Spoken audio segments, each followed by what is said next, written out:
તો મિત્રો મેં તમને ચર્ચા કરી કે જો સરપંચ દ્વારા ભ્રષ્ટાચાર આચરવામાં આવતો હોય તો એને કઈ રીતે પકડી પાડો. હવે આપણે ચર્ચા કરીશું કે જો ખરેખર ભ્રષ્ટાચાર થતો હોય ને એવી માહિતી તમને મળી હોય તો આગળ એની શું કાર્યવાહી કરી શકાય. તો મિત્રો તમારી પાસે જે કોઈ પુરાવા એકત્ર થયા હોય આ તમામ પુરાવાઓ ભેગા કરી એની એક તમારે વ્યવસ્થિત ફરિયાદ લખવી પડશે. એન્ટી કરપ્શન બ્યુરોના ડિરેક્ટરશ્રીને આ ફરિયાદ મોકલવાની રહેશે.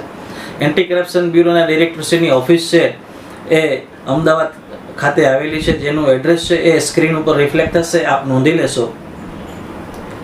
આ ફરિયાદ તૈયાર કર્યા બાદ અને તમામ પુરાવાઓની સાથે અને શક્ય હોય તો ફરિયાદમાં તમારે મેક્સિમમ એટલે વધુમાં વધુ તમારા ગ્રામજનો જે હોય જે તમને સપોર્ટ કરતા હોય કે જે ખરેખર સત્યના પ્રહરી હોય અને સત્ય બોલવામાં ખચકાતા ન હોય અને ભ્રષ્ટાચાર વિરુદ્ધ અવાજ ઉઠાવી શકે તેવા નીડર હોય તો આવા ગ્રામજનોની પણ સહી કરાવી અને અંગૂઠા કરાવવા, જેથી કરીને વધુને વધુ લોકો જો આપની ફરિયાદને સમર્થન કરશે તો આપની ફરિયાદ છે તમારી એ વધુ સ્ટ્રોંગ બનશે અને એની ઇફેક્ટ છે એ બહુ સારી આવશે અને સરકાર છે અથવા તો જે ડિપાર્ટમેન્ટ છે એન્ટી કરપ્શન બ્યુરો એ ખરેખર એમાં ગંભીરતા લઈ અને એની કાર્યવાહી કરશે અને એમાં જે કંઈ બી તપાસ થતી હશે એ કરવાની કરશે. હવે આ ફરિયાદ તમે આપ્યા બાદ એની જે કંઈ કાર્યવાહી થશે એ આગળ થશે અને એમાં જો તપાસ દરમિયાન ભ્રષ્ટાચાર થયો છે એવું સામે આવશે તો જરૂર જે ગુનેગારો છે એના વિરુદ્ધ કાર્યવાહી થશે કાયદા અનુસાર. અને તમે આ જે ફરિયાદની એક નકલ છે એ ડીડીઓ એટલે કે ડિસ્ટ્રિક્ટ ડેવલપમેન્ટ ઓફિસર છે એને પણ નકલ રવાના કરવી અને એક મુખ્યમંત્રીશ્રીના કાર્યાલયને પણ નકલ રવાના કરવી, તો જેથી કરી અને આ તમામ જગ્યાએ આ ફરિયાદો જશે તો એની ઇફેક્ટ આવશે અને એના અલગ અલગ ડિપાર્ટમેન્ટમાંથી એની તપાસ શરૂ થશે. હવે મિત્રો આ ભ્રષ્ટાચાર થયો છે એની તમે ફરિયાદ કરી છે, પણ ભ્રષ્ટાચારી સરપંચ હોય તો એને કઈ રીતે હટાવી શકાય એના હોદ્દા ઉપરથી એની પણ હું આપને વાત જણાવી દઉં મિત્રો કે જો સરપંચ છે એ યોગ્ય કાર્યવાહી કે યોગ્ય કામ ન કરતો હોય, પોતાની ફરજ છે એ પોતે બજાવતો ન હોય યોગ્ય રીતે અથવા તો કોઈ શરમજનક એ કૃત્ય કરતો હોય, ગામની આબરૂ જાય એવા કોઈ કામો કરતો હોય અને ભ્રષ્ટાચાર કરતો હોય અથવા તો બીજા કોઈ પણ એવા કારણો હોય કે જેને કારણે સરપંચને હટાવવાની જરૂર તમને લાગે તો કાયદામાં જોગવાઈ છે. ગુજરાત પંચાયત એક્ટમાં તમારે જે સમિતિ હોય આ મેમ્બરો પંચાયતની જે ચૂંટાયેલ સમિતિ હોય છે એ મેમ્બરો છે એ અવિશ્વાસની દરખાસ્ત સરપંચ કે ઉપસરપંચ વિરુદ્ધ લાવી શકે છે. એમાં અવિશ્વાસની દરખાસ્ત તમે લઈ આવશો એમાં 50%થી વધુ બહુમતી હોવી જોઈએ અને અવિશ્વાસની દરખાસ્ત લઈ આવો ત્યારે સરપંચને કયા કારણોસર તમે હટાવવા માંગો છો એ કારણોની નોંધ સાથેની એક અરજી તમારે જિલ્લા વિકાસ અધિકારીને આપવાની રહેશે.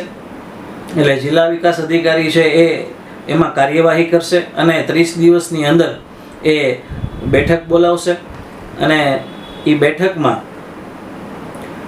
જેના વિરુદ્ધ તમે અરજી કરી છે સરપંચ વિરુદ્ધ અથવા તો ઉપસરપંચ વિરુદ્ધ અને અવિશ્વાસની દરખાસ્ત લઈ આવ્યા છો એ મેમ્બરોમાં જો બહુમતી 2/3 બહુમતી હશે તો એ સરપંચને એના પદેથી હટાવવામાં આવશે.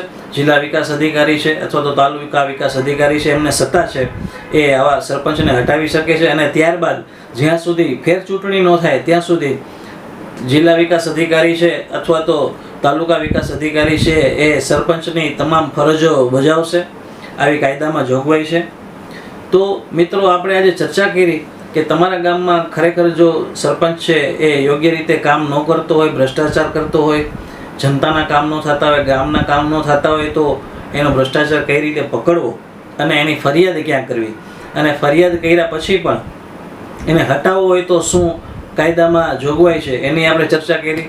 આ સિવાય આપણું ધ્યાન દોરી દઉં મિત્રો કે આપના ગામનો સરપંચ જો સતત ઘણા વર્ષોથી 3-4 ટર્મથી એક ધારો ચૂંટાતો આવતો હોય અને એની જો સંપત્તિમાં વધારો થતો હોય એટલે ટૂંકમાં એની આવક હોય એના કરતાં એની સંપત્તિ ઘણી વધારે હોય એવી કોઈ માહિતી હોય તો પણ આવક કરતાં વધુ સંપત્તિ અંગેનો ગુનો એન્ટી કરપ્શન બ્યુરોમાં દાખલ કરાવી શકાય છે. જો એ અંગેની આપની પાસે ચોક્કસ માહિતી હોય તો આપ એ પણ કરી શકો છો.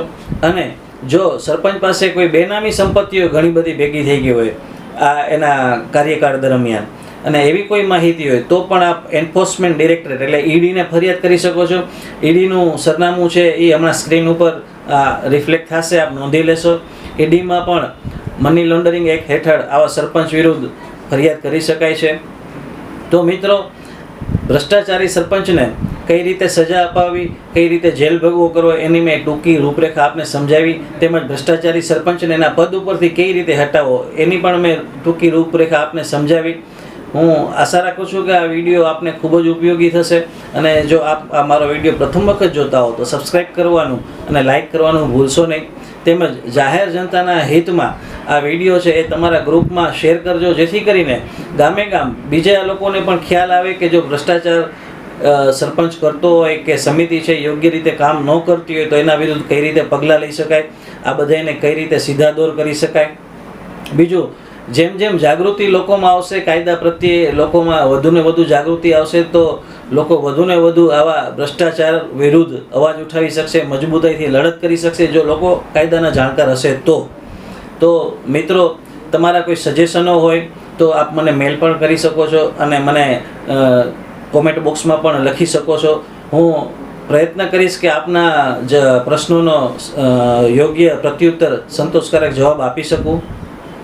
મને શાંતિથી સાંભળ્યો, મારા વિડીયો શાંતિથી જોયા બદલ આપનો ખૂબ ખૂબ આભાર. ફરી પાછો વહેલી તકે આપની સમક્ષ નવા ઇસ્યુ, લીગલ ઇસ્યુ સાથે રજૂ થઈશ. ત્યાં સુધી મને રજા આપશો અને પોતાનું ખૂબ જ ધ્યાન રાખજો. Take care.